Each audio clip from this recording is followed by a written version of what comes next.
Muy bien, hermanos, gloria a Dios, qué lindo momento de alabanza hemos tenido. Hoy quisiera reflexionar sobre un tema que he titulado El juicio de Dios. El juicio de Dios. Y este tema no surgió al azar. Este tema surgió porque dos grupos distintos de hermanos me hicieron un par de preguntas. Entonces, en función de esas preguntas, yo he tratado de elaborar el mensaje. Y hace ya como 3 años, un hermano me viene preguntando sobre lo que se llama el estado intermedio, ¿no? Sería nuestra segunda plaquita, donde aparecen esas dos preguntas. ¿Qué ocurre con la persona que fallece en el estado intermedio entre el momento de su muerte y el retorno de Cristo? ¿Se entiende? Alguien fallece, está el punto de fallecimiento, y luego el retorno de Cristo, la parusía. Bueno, ¿qué es lo que ocurre en ese estado intermedio? Esto me lo han preguntado varios hermanos y yo lo he tomado como una inquietud, ¿no es cierto? Una inquietud válida. Realmente los testigos de Jehová, los mormones lo resuelven fácilmente hablando del sueño de las almas. Es como cuando uno muere, está como si fuera en un sueño y toman de manera cuasi literal la expresión dormidos, los que duermen, etc.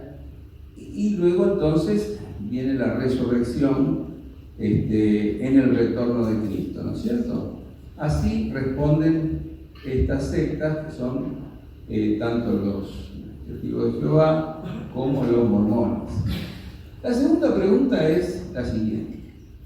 Una pregunta que por ahí quizá a mí me la han hecho porque se ve que un grupito de hermanos ha estado discutiendo, charlando en la casa, y entonces vino uno, portavoz del grupo, y me dijo: queremos hacer una pregunta. ¿Por qué si somos salvos por la gracia mediante la fe, por la gracia de Dios mediante la fe, siempre que se habla del juicio de Dios, se dice que se da de acuerdo a nuestras obras? Bueno, una pregunta interesante, porque quizás muchos de ustedes han leído la Biblia, todos repetimos que somos salvos por la gracia mediante la fe, por la gracia de Dios mostrada en Jesucristo mediante la fe, pero a la vez, cada vez que leemos el texto bíblico en el Nuevo Testamento, dice: cada uno recibirá según sus obras. Entonces decimos: ¿cómo es esto? ¿Somos salvos por la gracia de Dios o por las obras seremos juzgados en el día del juicio? Muy bien. No es sencilla la respuesta a estas preguntas, porque nosotros veíamos en la introducción como un hombre parado en un reloj, y ese reloj es el reloj del tiempo. Cuando hablamos del tiempo, hablamos de algo diferente a la eternidad.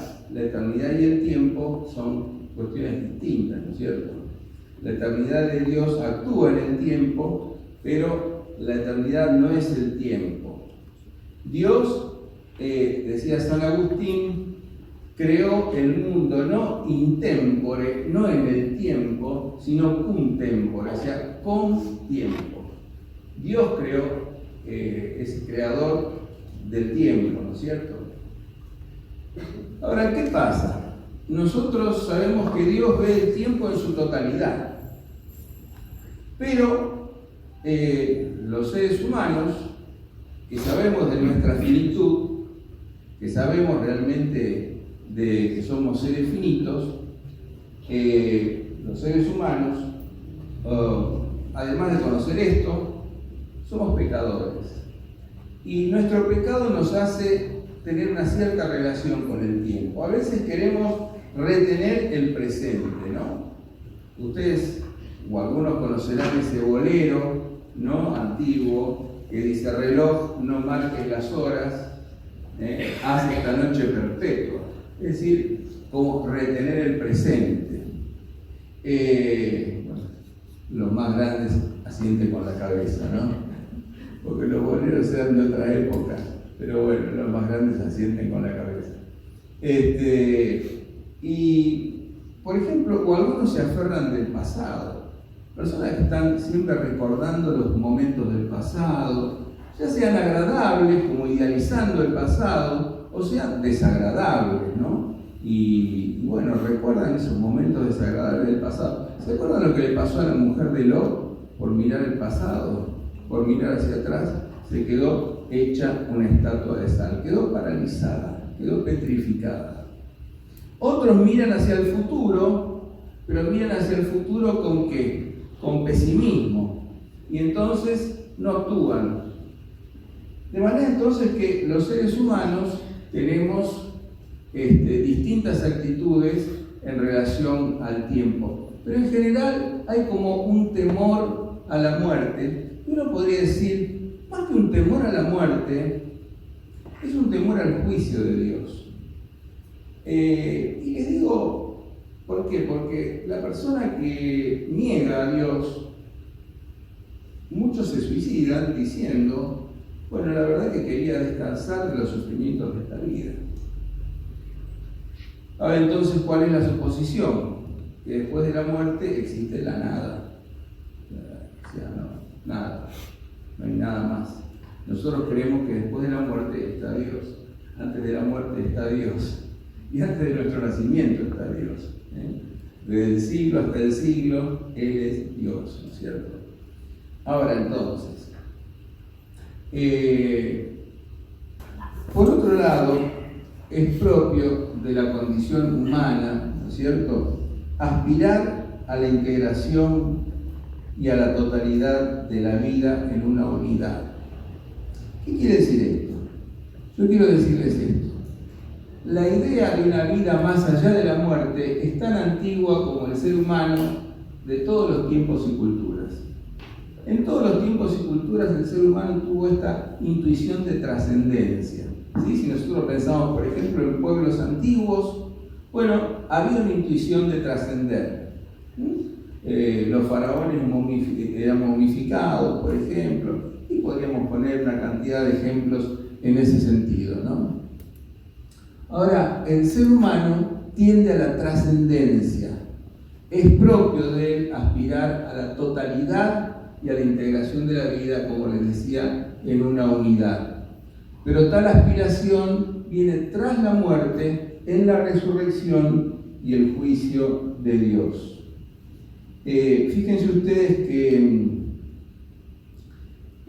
además, ¿no es cierto?, nosotros hablamos de resurrección porque no puede haber un juicio sin resurrección, precisamente, y sin identidad de los que han pasado a ese otro plano, ¿no? En este sentido, descartamos las doctrinas tales como la de inmortalidad del alma de Platón, la transmigración de las almas, la reencarnación. Todas esas doctrinas no nos corresponden a nosotros como cristianos. Nosotros, como dice el credo apostólico, como enseña la Biblia, creemos precisamente en la resurrección de la carne. No puede haber juicio sin previa resurrección u identidad de los que han pasado a otro plano. Además, lo anímico y lo somático no pueden separarse. ¿Por qué? Esto es muy importante. El Antiguo Testamento hablaba del ser humano como un nefesh hayá, o sea, un ser viviente, un alma viviente. Lo anímico influye sobre lo somático, ¿no? Por ejemplo, cuando nosotros estamos mal psíquicamente, bueno, muchas veces eso repercute sobre el cuerpo. A la inversa, una persona tiene un problema hormonal y va a repercutirle sobre su ánimo. Somos una unidad, ¿no es cierto? Somos una unidad. Por lo cual, nosotros creemos en la resurrección de la carne. No creemos en la resurrección del alma, en la inmortalidad del alma. creemos en la resurrección de la carne, como bien decíamos antes. El cuerpo de luz de los resucitados se forma, como afirmaba Orígenes, según el esquema, y esta palabra es muy importante, el esquema del alma individual. Esta palabrita la ha tomado el magisterio de la Iglesia y la ha hecho suya, ¿no? Viene a partir de los padres, pero el magisterio de la Iglesia Católica ha hecho suya esta palabra, el esquema de cada alma individual. Lo que se conserva, al conservarse la identidad de la persona que parte a la otra vida, es el esquema del alma individual. Sin que sea imprescindible la identidad de los componentes materiales, porque la identidad de los componentes materiales está en continua transformación, ya aquí desde ahora está en continua transformación la identidad de los componentes materiales. Las células se renuevan. Las células de un niño de 5 años no son las mismas que las células de esa misma persona cuando tiene 60 o 70, ¿no es cierto? Sí, el organismo se va renovando, pero el esquema básico es lo que no se renueva, ¿no? Ahora, además de eso, es imprescindible la historia vital del individuo. ¿Y qué queremos decir con esto de la historia vital del individuo? Todo lo que el individuo ha pasado, todo lo que el individuo ha vivido. El individuo no es solamente un cuerpo, no es solamente una identidad genética, el individuo tiene vivencias. Fíjense cuando el Señor Jesús resucitó, ¿qué le mostró a los discípulos? Le mostró el costado y le mostró las manos, porque eran marcas de lo vivido, eran marcas de esa vida particular. Bueno, lo que cada uno de nosotros vive es también parte de nuestra identidad. Nuestra identidad también tiene que ver con nuestras vivencias, pasadas, presentes, futuras, ¿no es cierto? Ahora, si nosotros decimos que es fundamental la resurrección para el juicio de Dios y luego el juicio de Dios para la determinación del destino final de cada persona, entonces vemos la centralidad, la importancia del juicio de Dios, ¿no es cierto? Porque el destino final del ser humano queda subordinado al juicio de Dios. Por lo tanto, dada su importancia, consideraremos 4 aspectos acerca del mismo, acerca del juicio de Dios. Primer aspecto, el cuándo del juicio, el cuándo del juicio de Dios. Grishay, junto con toda una playa de biblistas, piensa que la resurrección es un acontecimiento que ocurre en el instante de la muerte de cada individuo. Yo me acuerdo que cuando en mi presbiterio me hicieron esta pregunta precisamente, y yo me acuerdo de aquella época que estaba don Florian Ureta en el presbiterio, estaba, personas que quizás yo las nombro, ustedes no las conocen, pero Tomás Mackey, estaba el doctor Stanley Clark, estaban varios pastores más. Y me hicieron esta pregunta y yo di esta respuesta. La resurrección se produce cuando la persona fallece. Y entonces me acuerdo que en ese momento Tomás Mackey dijo, pero ¿cómo sería esto? Y Clark le dijo, no, esto es lo que verdaderamente piensan muchos biblistas. Y él dijo, tendríamos que alguna vez hacer una reunión y ponernos de acuerdo acerca de cómo son estas cosas, ¿no? Porque se hablan poco y cada uno piensa lo que le parece y demás, es verdad. Bueno, le digo, Grishay decía esto, ¿no? En el instante de la muerte, al pasar del tiempo a la eternidad, se produce la resurrección de cada persona individual. Pasa a otro estado. Por supuesto que esto se apoya en textos como Lucas 24:34, que ahora lo vamos a pasar, ¿no? Lucas 24, 43, ¿qué dice? Dice, entonces Jesús le dijo, de cierto te digo que hoy estarás conmigo en el paraíso. ¿A quién le dijo eso Jesús? Al ladrón de la cruz que recién se había arrepentido, digamos, ¿no? Esta noche estarás conmigo en el paraíso. Los testigos de Jehová le ponen una coma por ahí, ¿no? Dice, de cierto te digo, coma, estarás conmigo en el paraíso. De cierto te digo hoy, coma, estarás conmigo en el paraíso. Bueno, de cierto te digo, hoy estarás conmigo en el paraíso. Filipenses 1:23. Porque de ambas cosas estoy puesto en estrecho, teniendo deseo de partir y estar con Cristo, lo cual es muchísimo mejor. Bueno, las versiones no saben ni cómo traducir eso, porque en realidad la expresión es muchísimo mejor. Partir y estar con Cristo, la expresión partir es soltar amarras y estar con Cristo es muchísimo mejor. La idea que tiene Pablo es parte de este mundo y está con Cristo, lo cual es muchísimo mejor. Primera Tesalonicenses 5:10. Quien murió por nosotros para que ya sea que velemos o que durmamos, vivamos juntamente con Él. Bien, entonces, si velamos o dormimos, o sea, porque la expresión del sueño es una expresión que tiene que ver con la apariencia física de la persona que está fallecida. Si dormimos, estamos juntamente con Él, ¿sí? Bien, vamos a Hebreos 9:27. Y de la manera que está establecido para los hombres que murieran una sola vez y después de esto el juicio. O sea, la muerte una sola vez y después de esto el juicio, ¿cierto? Yo estaba pensando en un texto también,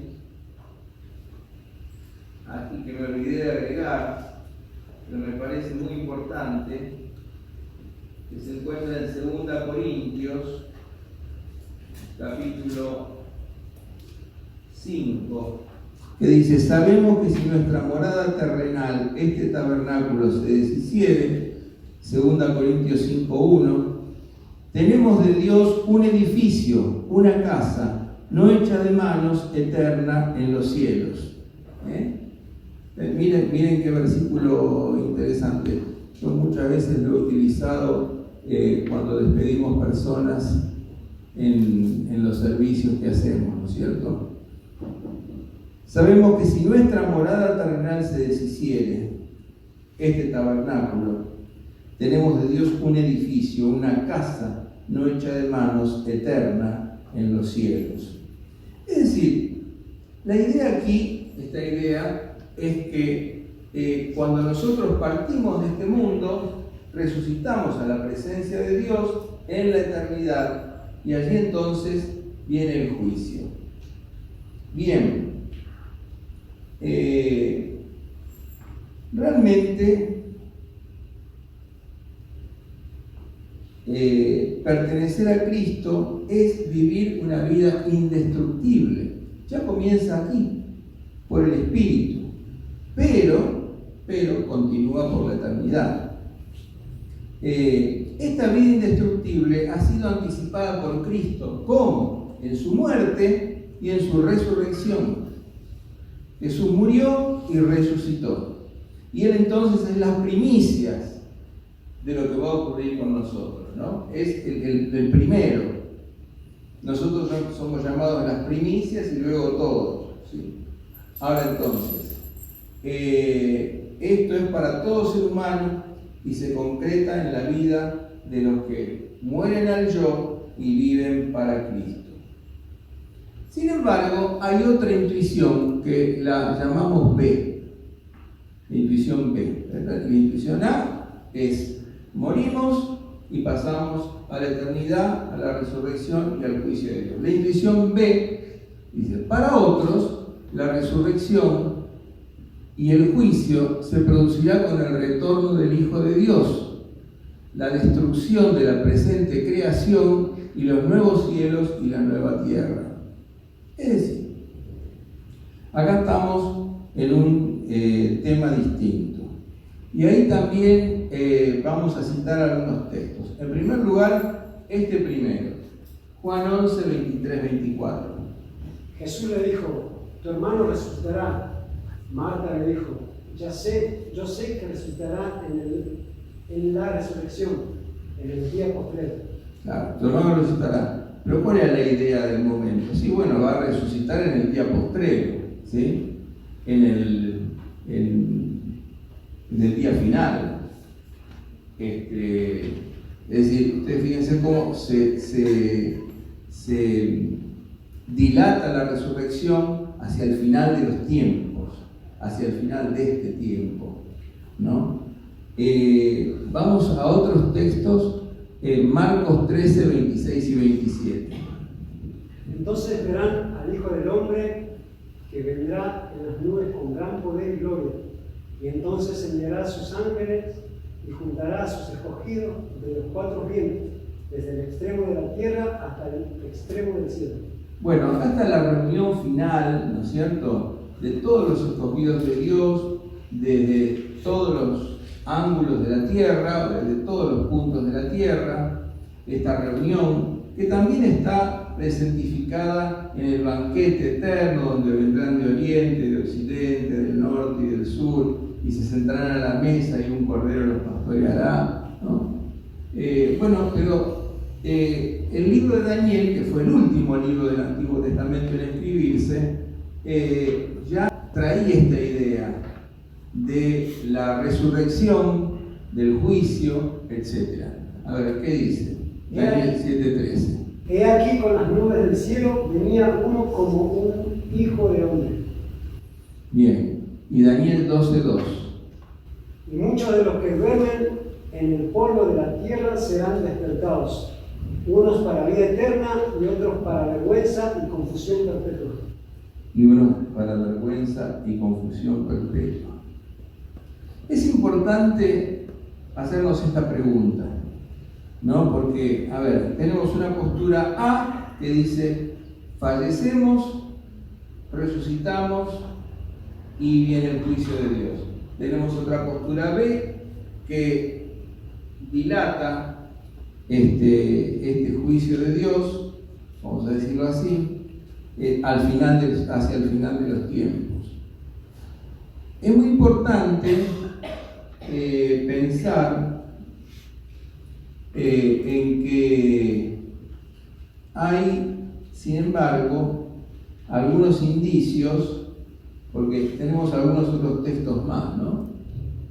Fíjense ustedes, algunos indicios que en el final, ¿qué ocurrirá? Primeramente, pasa esta creación, pasa este cielo y pasa esta tierra. Hay nuevos cielos y nueva tierra, donde mora la justicia, ¿sí? Tras la venida del Hijo del Hombre, la reunión de todos los escogidos, bueno, las cosas que ya hemos estado viendo, ¿no? Entonces, vamos a leer 2 Pedro 3:7. Pero los cielos y la tierra que existen ahora están reservados por la misma palabra, guardados para el fuego en el día del juicio y de la perdición de los hombres impíos. Bien. 2 Pedro 3:13. Pero nosotros esperamos, según sus promesas, cielos nuevos y tierra nueva en los cuales mora la justicia. Muy bien. Vamos a otros textos más. Fíjense Apocalipsis 21:1. Vi un cielo nuevo y una tierra nueva, porque el primer cielo y la primera tierra pasaron, y el mar ya no existe más. ¿Ven ustedes qué pasa? ¿Qué quiere decir escatón? Escatón quiere decir final, ¿no? Cuando uno habla de escatología, habla del final. Escatón quiere decir final. ¿Final de qué? Final de este on, final de esta tierra, final de este cielo, de esta tierra, nuevos cielos, nueva tierra, reunión de los escogidos, ante el retorno del Hijo del Hombre, en las nubes del cielo con poder, juicio, etc. ¿No es cierto? Muy bien. Ahora, es importante decir estas cosas, porque ¿de qué estamos hablando? Cuando pensamos en después de la muerte, ¿qué estamos hablando? ¿Estamos hablando del tiempo o estamos hablando de la eternidad? De la eternidad. Estamos hablando de la eternidad. El tema es que muchos hablan de la eternidad como si hablaran del tiempo. Primero va a pasar esto, después va a pasar lo otro, después va a pasar aquello. Y no se puede hablar así de la eternidad, porque no es tiempo, es eternidad. Entonces, ahí radica el problema teológico de muchas teorías acerca de todo esto. Entonces, la primera cosa que tenemos que notar es que es importante hablar de la escatología después de la muerte, porque rechazamos toda escatología que se dé dentro de este mundo, como por ejemplo el marxismo, donde el final de la historia es la revolución del proletariado, la dictadura del proletariado, etcétera, etcétera, y todo ese tipo de cosas, ¿sí? Entonces, estas ideologías no son compatibles con nuestra idea. Dentro de este mundo, este mundo va a desaparecer, lo cual no significa que nosotros no nos hagamos responsables por nuestro mundo, ¿no? Pero aguardamos nuevos cielos y nueva tierra donde mora la justicia, ¿sí? Por otro lado, tampoco podemos pensar cuando dice todos resucitarán, por ejemplo, o todo, etcétera. No podemos pensar en las últimas generaciones. No, tenemos que pensar en todo. Todo es todo. Toda la humanidad es toda la humanidad desde el principio hasta el final, en todos los lugares, en toda la geografía, ¿no? Entonces es muy importante también ver esto. Ahora entonces nosotros también decimos que el destino humano se realiza cabalmente en la eternidad. En el tiempo, ¿no? A ver, me parece que tenemos que ir a la placa anterior. Ahí está. En el tiempo el ser humano ve las cosas como una sucesión de momentos estructurados en relación al yo, como pasado, presente y futuro, pero la eternidad es un presente eterno. No hay tiempo, no hay ni pasado ni futuro. Esto es importante captarlo. Un presente eterno. No hay tiempo, ni pasado ni futuro. Cuando yo digo pasado, hoy aquí, ¿no es cierto? Es pasado en relación a mí. ¿Quién es el centro? Yo. Si digo futuro, es futuro en relación a mí. El centro soy yo. Si pienso en el espacio, si digo arriba, es arriba mío, abajo es abajo mío, adelante es adelante mío, atrás es atrás mío, a la izquierda es a mi izquierda, a la derecha es a mi derecha, pero el centro soy yo. Ahora, a medida que nosotros vamos pasando de la centralidad del yo al descentramiento, a la trascendencia, entonces vamos captando otras cosas, otros centros en la vida, ¿no es cierto? Que no somos, no soy yo. Entonces vamos captando otros centros. Ahora, cuando nosotros pensamos en las cuestiones de la eternidad, pensamos en un presente eterno, y no tanto en sucesión como en simultaneidad. Vamos a pasar a la otra plaquita. Para Dios, lo sucedido en el tiempo, ya lo decía Santo Tomás de Aquino en su Suma Teológica, lo sucedido en el tiempo no se pierde, porque Dios es omnisciente. ¿Qué quiere decir que Él es omnisciente? Que Él sabe absolutamente todo. Todo. Puede ver lo pasado, presente y futuro como una totalidad, como algo ya realizado, ya acabado. ¿Sí? A ver, ¿cómo mira Dios? Cuando Dios mira, porque es omnisciente, Él ve absolutamente la totalidad. la totalidad del mundo, la totalidad de los seres humanos y la totalidad de nuestro pasado, nuestro presente y nuestro futuro. Hablando en términos del tiempo, ¿no? Porque Él es omnisciente. Por eso se dice en el texto bíblico que en los libros de la vida, en los libros de las obras y demás, está todo minuciosamente registrado. Nosotros nos olvidamos. Yo, ¿de cuántas cosas me he olvidado? Creo que son más de la que me olvidé de la que me acuerdo. ¿Y cuántas cosas puedo saber de mi futuro? Muy vagamente podría pensar en alguna cosa, imaginarla, pero Dios conoce todo. Dios sabe todo. Entonces nada se pierde para Él. Absolutamente nada se pierde para Él.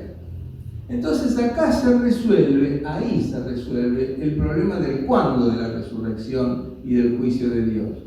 Porque las dos intuiciones son justas. Tanto el que piensa que cuando parte de este mundo resucita y recibe el juicio de Dios, como el que piensa que el juicio de Dios viene al final de los tiempos. Porque la eternidad no es sucesión, sino simultaneidad. Pasamos a la otra plaquita. Expresa Wolfhard Pannenberg, un teólogo alemán de mucho renombre y muy considerado aún en el ámbito católico, siendo él luterano, ¿no es cierto? Dice: cada individuo entra en la eternidad de Dios, que significa tanto condenación como salvación y glorificación al instante de su muerte. Y sin embargo, solo al final del tiempo y de la historia de la creación se producirá, con la venida de Cristo, la unidad con las últimas generaciones vivientes en la tierra a su venida. ¿Sí? ¿Se entiende esto? Hoy lo volvemos a leer. Es decir, todos, ¿no es cierto?, entramos en la eternidad después de nuestra muerte, en la presencia del Señor, y la eternidad es juicio de Dios. Pero sin embargo, al final del tiempo se consuma el reino de Dios en la parucía, ¿no es cierto?, con las últimas generaciones que aún están en la tierra antes de que ésta sea destruida, como dice la palabra de Dios, ¿no es cierto?, y en la venida de Jesús. Para esto vamos a leer un texto escrito en forma apocalíptica que encontramos en 1 Tesalonicenses 4. A ver si se va a animar nuestro hermano. Tampoco queremos, hermanos, que ignoréis acerca de los que duermen, para que no os entristezcáis como nosotros que no tienen esperanza. Porque si creemos que Jesús murió y resucitó, así también traerá Dios con Jesús a los que durmieron en Él. ¿De dónde los traerá Dios con Jesús a los que durmieron en Él? De la gloria eterna. Lo que se produce acá es una reunión, es esa reunión, ¿no es cierto?, de los que están en la tierra con los que están en los cielos.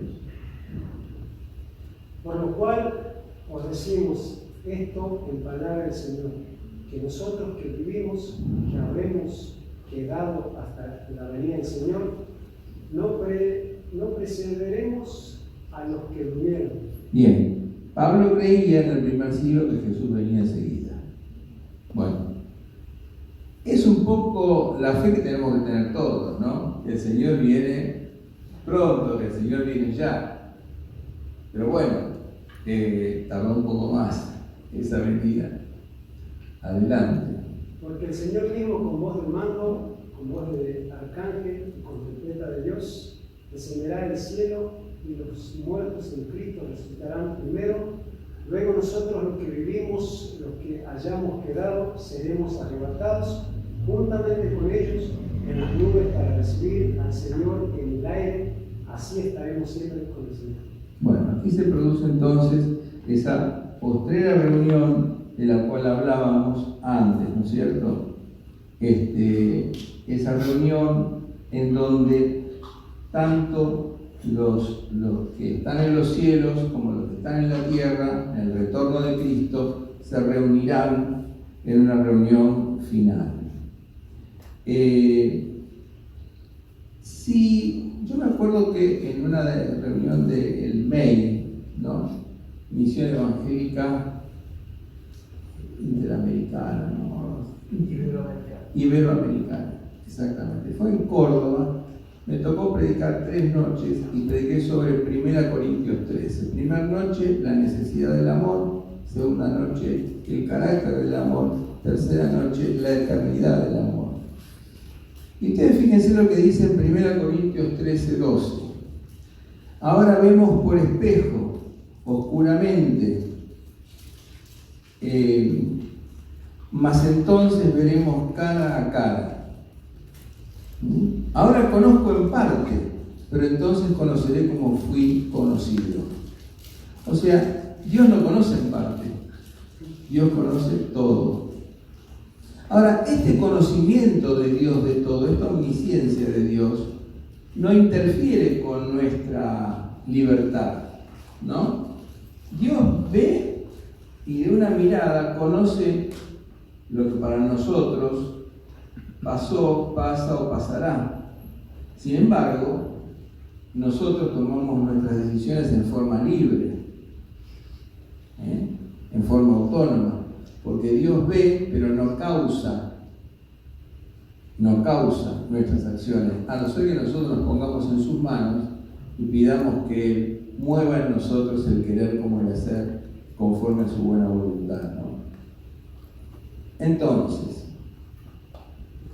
aquí se resuelve el problema y volvíamos a la interpretación que había hecho Pannenberg. Ahora, si nosotros nos ponemos a pensar, ¿ustedes recuerdan el episodio de la transfiguración? ¿Quiénes aparecieron o se manifestaron al lado de Jesús? Moisés y Elías. Moisés y Elías. ¿Y cómo estaban? En sus cuerpos de resurrección. ¿No? ¿Se dan cuenta? Entonces, la eternidad de Dios comienza obrando Dios en nosotros desde esta tierra.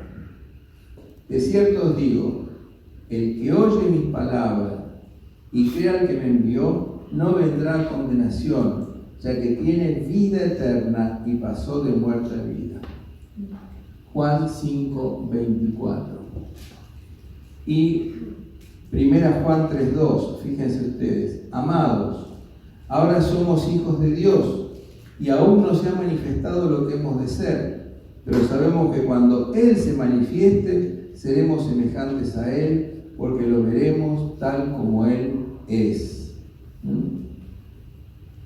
O sea, hay un presente de la eternidad de Dios en esta tierra que aún permanece oculto, que aún tiene que ser manifestado, que se manifestará en la manifestación de los hijos de Dios, que se manifestará en el momento escatológico, en la parucía del Señor.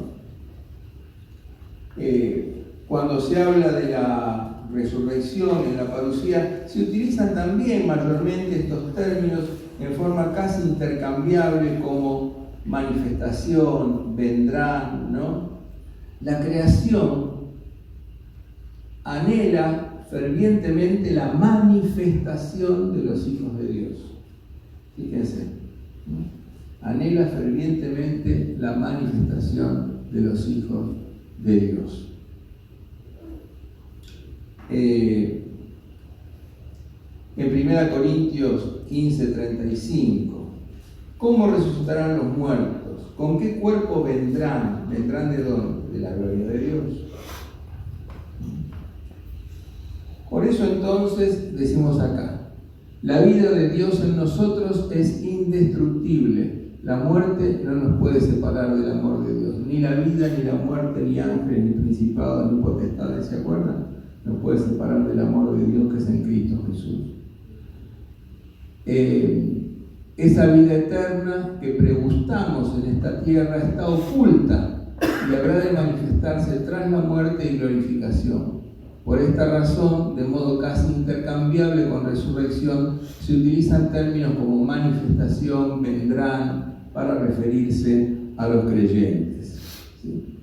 Muy bien. Joseph Ratzinger afirma: Cristo pues es la omega, y no cabe pues, partiendo de él, distinguir entre el juez del último día y el juez de después de la muerte.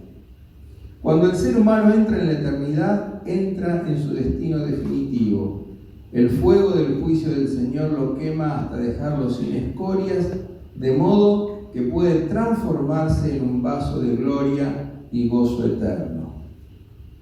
Muy bien, pasamos entonces aquí al segundo punto, que es el criterio del juicio. El criterio del juicio. Si nosotros leemos allí en San Juan 5, 27, 29 dice, porque ya la eternidad dijimos es juicio, ¿no? Pero Juan 5, 27 y 29 dice así: y también le dio autoridad de hacer juicio, por cuanto es el Hijo del Hombre. No os maravilléis de esto, porque vendrá hora cuando todos los que están en los sepulcros oirán su voz, y los que hicieron lo bueno saldrán a resurrección de vida, mas los que hicieron lo malo a resurrección de condenación. Fíjense Juan 5, 27 al 29. O sea, el juicio significa resurrección de vida para los que vivieron conforme a ese destino para el cual Dios los ha creado, pero también significa resurrección de condenación para aquellos que le dieron la espalda a Dios y no vivieron conforme a la voluntad creadora de Dios.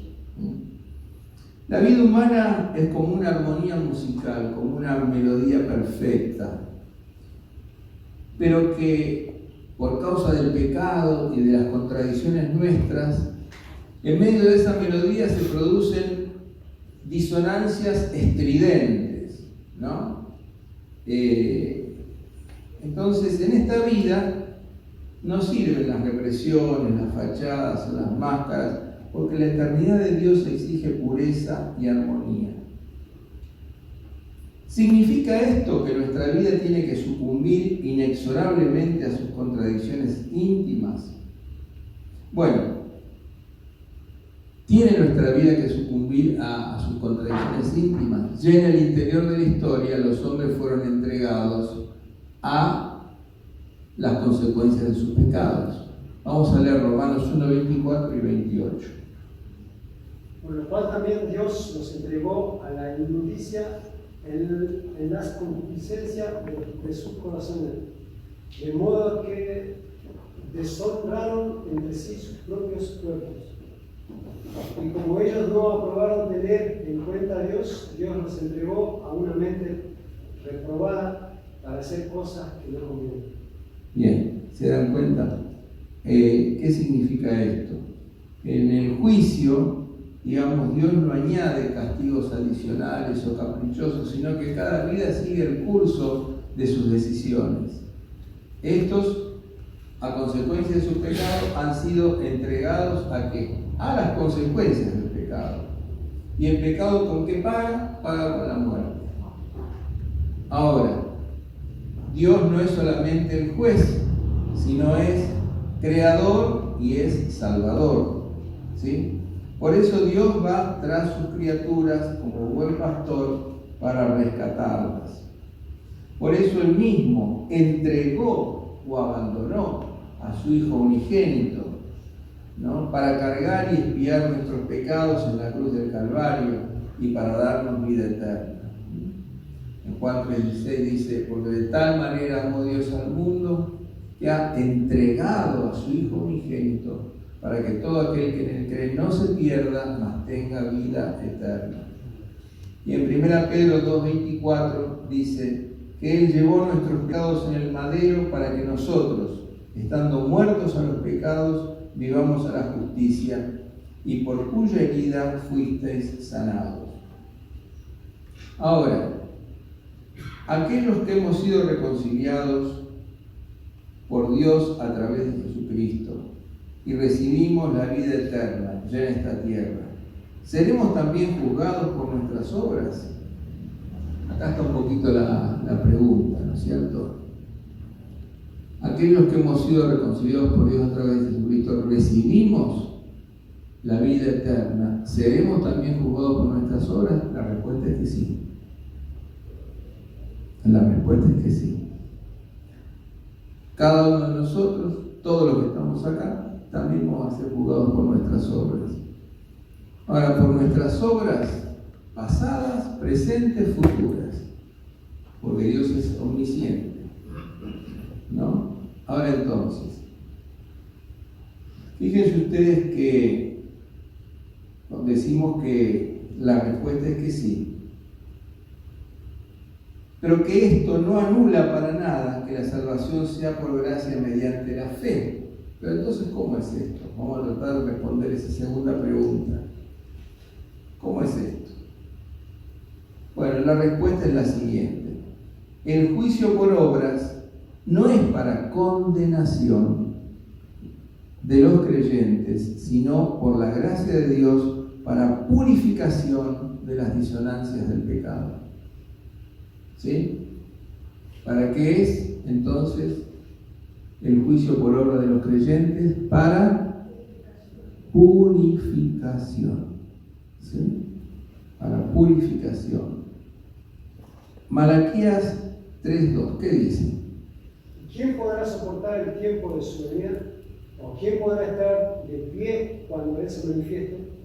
Porque Él es fuego, porque Él es como fuego purificador. Él es como fuego purificador. Y vamos a otro texto. Bueno, este texto se junta con otro, ¿no? Que es Hebreos 12:29. Dios es fuego consumidor. Alexander Pardee, que es autor de comentario de los Hebreos en una serie de tomos de Internacional Critical Commentary en inglés, dice así: si bien las palabras llevan una nota de advertencia, Dios es fuego consumidor, la idea dominante conforme al contexto del pasaje es de seguridad, porque los creyentes podemos descansar en la confianza de que Dios destruye lo temporal y pasajero para que lo que no tiene tiempo ni cambio pueda emerger en plena gloria en nuestra morada celestial. Miren ustedes qué interesante, ¿no? El fuego prueba la obra de cada uno. Escribiendo a los creyentes de Corinto, Pablo afirmaba unas palabras muy interesantes. A ver. El fuego prueba la obra de cada uno, y este texto era clave usado por los padres de la iglesia. Es 1 Corintios 3, del 11 al 15. Vamos a leerlo despacito porque es muy importante. Porque nadie puede poner otro fundamento que Él que está puesto, el cual es Jesucristo. Bien, el fundamento es Jesucristo, en su gracia, ¿cierto?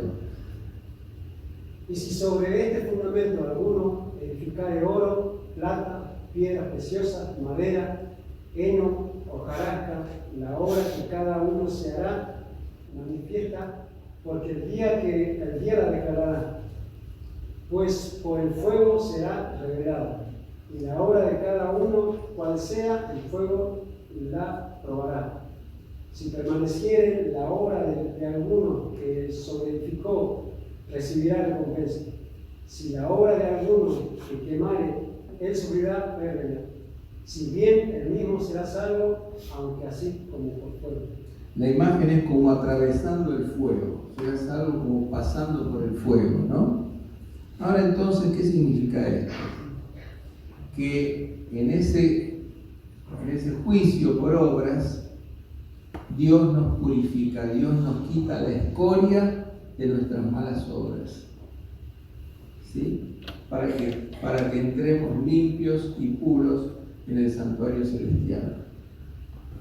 Fíjense ustedes que Jesucristo mismo, el Verbo encarnado, llevará a cabo el juicio. Ya lo vimos, 2 Corintios 5:10, porque es necesario que todos comparezcan ante el tribunal de Cristo, ¿no es cierto? Y cada uno sea recompensado conforme a la que ha hecho en esta tierra, sea bueno o sea malo.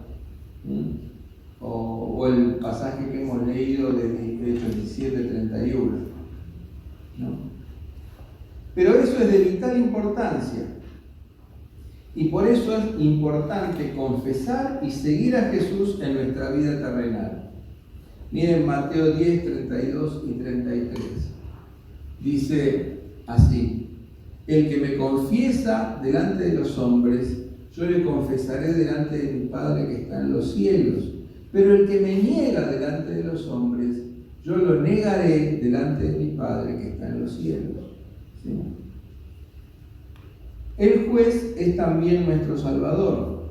Fíjense, nosotros tenemos un juez que es también nuestro Salvador. Vamos a leer 1 Tesalonicenses 1:10 y 1 Pedro 1:13. Y esperar de los cielos a su Hijo, el cual resucitó de los muertos, a Jesús, quien nos librará de la ira venidera. ¿Qué es lo que hace Jesús? Nos libra de la ira venidera. Bien. Por tanto, ceñid los lomos de nuestros entendimientos, sed sobrio y esperad por completo en la gracia que se os traerá cuando Jesucristo sea manifestado. ¿Qué se nos traerá cuando Jesucristo sea manifestado? Gracia. Gracia. ¿En qué consiste esa gracia? En la purificación. Usted puede decir: gracias, Señor, porque me purificaste y me vas a purificar. Gloria a Dios. Gloria a Dios. John Hick, que es un teólogo de la posmodernidad con el cual no comulgo demasiado, dice que la salvación eterna de los seres humanos descanse sobre su encuentro con Jesús es algo que podría, dice él, aplicarse a territorios o culturas cristianizadas, pero no para los que nacieron en otras tierras, culturas y religiones, y mucho menos aquellos que murieron sin haber ni siquiera oído hablar de Jesús. ¿Puede su salvación eterna depender de estas contingencias históricas, vitales y culturales? Bueno, acá la respuesta es la siguiente. La salvación de los tales se realiza a través de la palabra de Cristo, del mensaje de Cristo. Ahora, leamos Juan 12, 47 y 48. Al que oye mis palabras y no las guarda, yo no le juzgo. Porque no he venido a juzgar el mundo, sino a salvar el mundo. El que me rechaza y no recibe mis palabras, tiene quien le juzgare. La palabra que he hablado, ella le juzgará en el día postrero. ¿Qué es lo que nos juzgará en el día postrero? ¿A qué es lo que juzgará a todos los seres humanos en el día postrero? Las palabras que Él nos ha hablado. Él dice: yo vine a salvar al mundo, no a condenar al mundo, pero hay quien le condene, no hay quien le juzgue. Dice: la palabra que he hablado, ella le juzgará en el día postrero. Ahora, ¿cómo sabemos esto? Vamos a la otra placa. La salvación o condenación de los tales se realiza de acuerdo al mensaje de Cristo o a la palabra de Cristo. Pero ¿cómo conocen esta palabra? Ahí está el asunto. ¿Cómo conocen esta palabra? Bueno, porque el Verbo no encarnado ilumina a todo hombre que viene a este mundo. Juan 1:9 es acá un versículo clave. Juan 1:9. ¿Qué dice Juan 1:9? Que justamente el Verbo ilumina a todo hombre o a todo ser humano que viene a este mundo. Así traducía Lutero y así traducen las versiones que vienen ahora, las nuevas, ¿no es cierto? ¿Qué quiere decir esto? Que todo ser humano, como dice el librito que estamos estudiando de mi experiencia con Dios, a todo ser humano Dios se le cruza en el camino. Todo ser humano tiene revelación de Dios. Y todo ser humano tiene que responder a la revelación que tiene de Dios. Más, menos, todo ser humano tiene revelación de Dios. ¿No es cierto? ¿Por qué? Porque Dios ilumina, el Verbo no encarnado, Cristo, ¿no es cierto? Ilumina a todo hombre que viene a este mundo. ¿Pero cómo lo ilumina? A través de las palabras del Verbo escritas en sus conciencias. Y acá vamos a leer Romanos 2, 14 al 16. Porque cuando los gentiles que no tienen ley hacen por naturaleza lo que es de la ley, estos, aunque no tengan ley, son ley para sí mismos, mostrando la obra de la ley escrita en sus corazones, dando testimonio a su conciencia y acusándoles o defendiéndoles sus razonamientos en el día en que Dios juzgará por Jesucristo los secretos de los hombres conforme a mi evangelio. Entonces, en ese día en que Dios juzgará a todos, ¿no? Ahí aparece la conciencia que Dios ha iluminado. Porque la conciencia, además de contener algunas directivas, escrúpulos paternos que tenemos en nuestra conciencia, la conciencia contiene la palabra de Dios, la luz de Dios. Ahora, si uno actúa de acuerdo a esa conciencia o de espaldas a esa conciencia, ya entonces ahí está el juicio de Dios, ¿no es cierto? Ahora, Dios juzgará por Jesucristo conforme a los secretos de su evangelio, de su buena noticia, porque Dios es un Dios de gracia y de amor, ¿no? Entonces, ustedes recuerdan, por ejemplo, el juicio de las naciones en Mateo 25. Dice que unos van a la izquierda, otros van a la derecha. Los de la derecha vistieron al desnudo, dieron de comer al hambriento, hicieron una cantidad de cosas por el prójimo necesitado. No le conocían. Dice, ¿cuándo te hicimos esto? Cuando le hicieron a uno de estos más pequeños, lo hicisteis a mí. ¿Ven? Ellos aún sin conocer, porque no conocían al quien los estaba juzgando, al Hijo del Hombre. Sin embargo, estaban haciendo aquello que su conciencia les estaba dictando, que su amor les estaba llevando a hacer. ¿Hacia quién? Hacia Cristo epifanizado, manifestado. ¿En quién? En los pobres, en los necesitados. Ahora otros dicen, Señor, Señor, Señor, Señor, y el Señor les va a decir, bueno, apártense de mí, hacedores de maldad. ¿Se dan cuenta? El juicio de Dios. En el juicio, la palabra y la persona del Hijo se hacen entonces una y una misma cosa. Con todo, la Iglesia tiene la tarea de predicar el Evangelio a toda criatura, enseñándoles a guardar todas las cosas que Él nos ha mandado. Porque aunque personas tengan una revelación parcial de Dios, es absolutamente necesario que escuchen el mensaje del Evangelio. Porque tal como lo expresa Karl Rahner, no solo hay un plus de conocimiento, sino hay un plus de vida. Se trata de transmitir no solo la palabra, sino el Espíritu que transforma. El Espíritu de Dios es el que transforma. La purificación del juicio que comienza aquí en la tierra con el arrepentimiento y el autoexamen, por ejemplo, a la hora de la cena del Señor, y se sigue en el juicio eterno, tiene como propósito la purificación y la transformación. Acá es muy importante la palabra transformación y glorificación. Filipenses 3, 20, 21. Mas nuestra ciudadanía está en los cielos, de donde también esperamos al Salvador, al Señor Jesucristo, el cual transformará el cuerpo de nuestra humillación para que sea semejante al cuerpo de la gloria suya. Joseph Ratzinger expresaba: el Señor mismo es el fuego consumidor que juzga y transforma a los seres humanos conforme a su cuerpo glorioso. En tercer lugar, el propósito del juicio. Y acá no se preocupen que estamos en las finales, estamos entrando en el final. El propósito del juicio. El fuego no es sino purificación del heno, la paja y la hojarasca. Bien lo expresaba Orígenes. Escuchen las palabras de Orígenes, uno de los padres de la iglesia, ¿no? Dice: ¿crees que podrás entrar en el santuario de Dios con tu madera, heno y hojarasca, ensuciando así el reino de Dios? Acuérdate que Dios es fuego consumidor. No consume su propia creación, sino el mal que nosotros hemos creado en ella.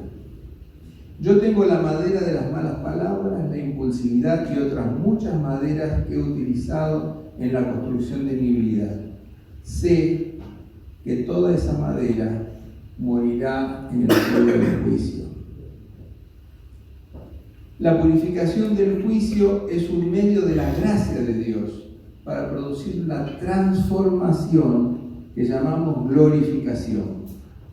Entonces así conciliamos 2 Corintios 5:10, que dice que todos tenemos que comparecer ante el tribunal de Cristo y cada uno recibirá por lo que hizo en esta vida, sea bueno o sea malo. ¿Con qué? Con 1 Corintios 15:50, en donde realmente se dice que la carne y la sangre no pueden heredar el reino de Dios, sino que la inmortalidad hereda el reino de Dios. El cuerpo incorruptible hereda el reino de Dios. El cuerpo celestial hereda el reino de Dios. ¿Sí? El cuerpo espiritual hereda el reino de Dios.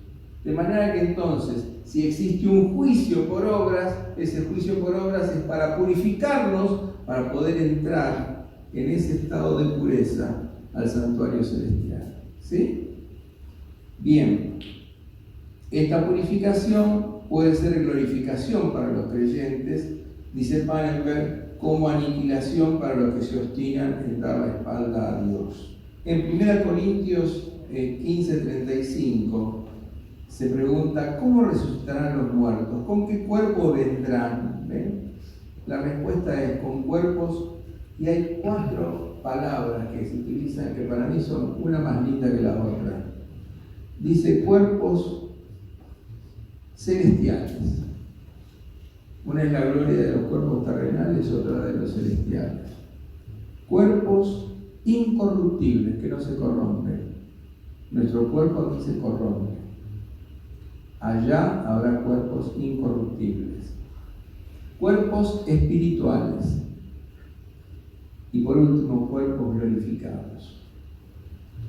Esta es la transformación necesaria para participar en los nuevos cielos y la nueva tierra, donde ya no hay muerte ni pecado, donde mora la justicia, donde, como dice Jesús, seremos como ángeles, o sea, criaturas inmortales.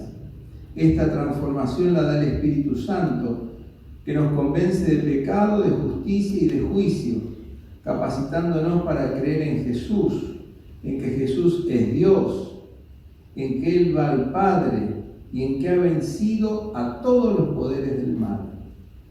El Espíritu Santo mismo es el que nos contrista, 2 Corintios 7:9, porque hay tristeza para muerte y hay tristeza para vida, para arrepentimiento. O cuando nosotros nos arrepentimos, entonces tenemos vida, aparece la vida.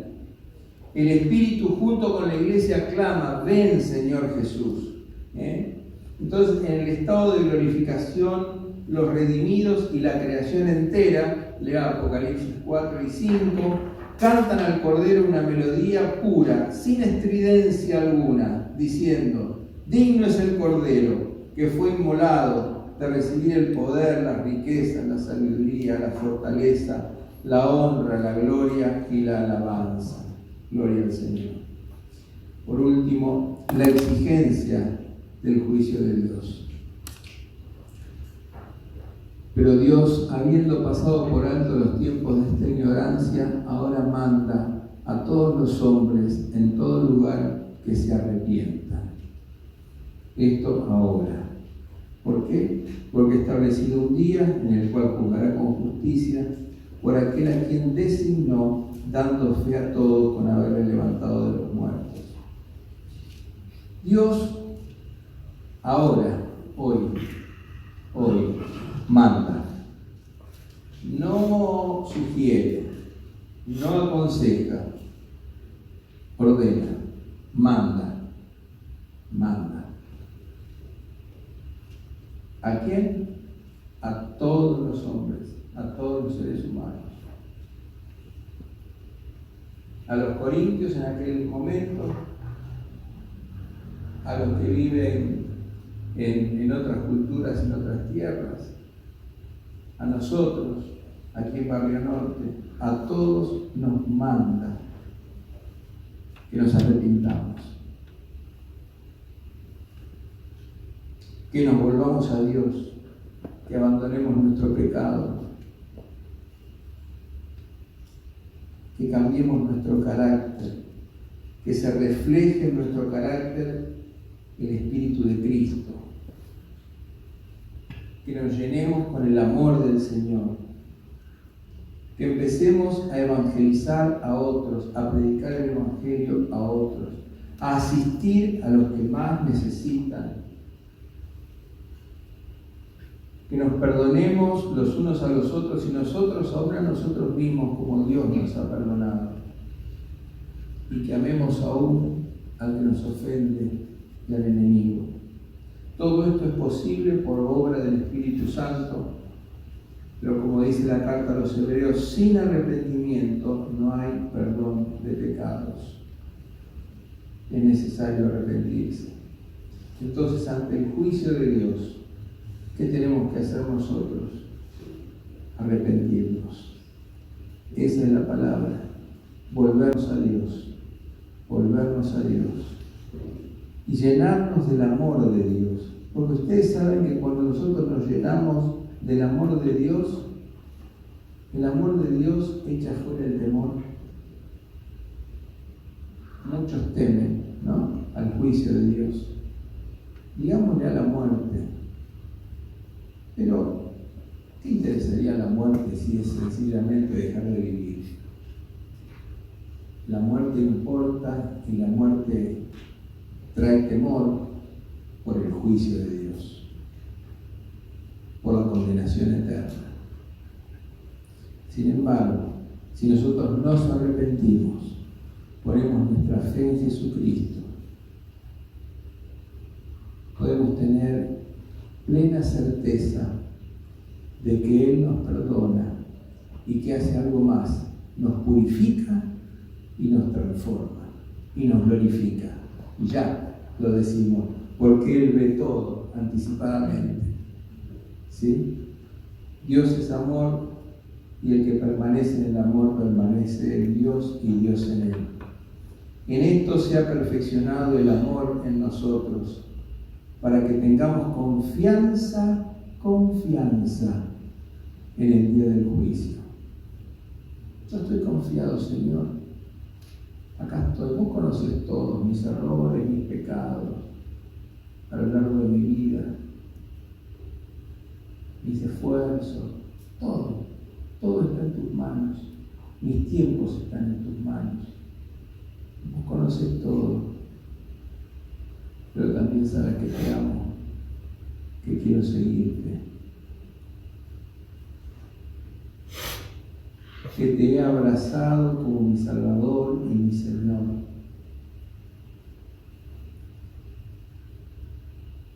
Y el amor se perfecciona en nosotros para que tengamos confianza en el día del juicio, pues como Él es, así somos nosotros en este mundo. En el amor no hay temor, sino que el perfecto amor echa fuera el temor. Porque el temor lleva en sí castigo, de donde el que teme no ha sido perfeccionado en el amor. Pero nosotros lo amamos porque Él nos amó primero. Gloria a Dios. Él nos amó primero y nos abrazó, nos tomó de la mano. Y sabemos que ni la vida, principados ni potestades, y ninguna cosa creada nos podrá apartar del amor de Dios que es en Cristo Jesús, Señor nuestro. Amén.